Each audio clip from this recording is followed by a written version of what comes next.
来看台中市太平区一个新平生活公园的社区，在9日伊大地震的时阵，全咧倒去。到当已经25年的时间过去啊，也无法度重建。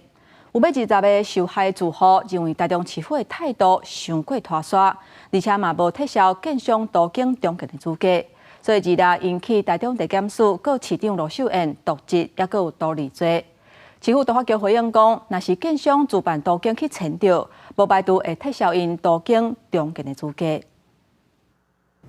这块位伫台中市太平区的空地啊，空地遐已经真侪年啊，四界拢是杂草，这互原本住伫遮的住户是真无奈。这是新平生活公园社区的原先所在地，25年前因为9日一地震全部拢倒去，不过到即阵依然无得重建，灾民也一直伫咧等途径案的执行。建设公司跟他们的心里所想的这个金额有落差，很严重的落差。大家当初20几年前当初买了300多万哦，对市上是一个很大的负担的，而且有些人是缴了20年才把贷款刚缴完。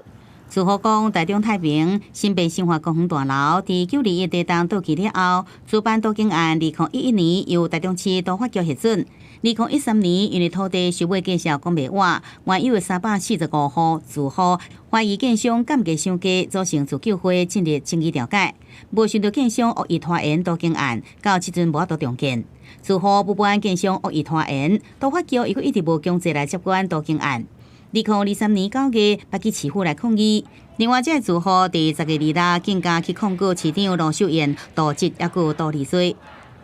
他已经超过6个月没有再来重新申请权利偏换计划哦，那我们已经有依照都更条例的规定，请他提出说明。那我们会去查明他有没有废止职务的情形。那依照法令的规定，如果有废止职务的情形，那市政府这边我们是主管机关嘛，那我们是有权利撤销他更新会的一个资格。市府讲，若确认有市场拖延、权利变化无合规定这情形，无排除撤销伊实施者的资格，也请实施者赶紧来整合住户意见，重新提审权利变化计划，来维护这住户权益。记者综合报道。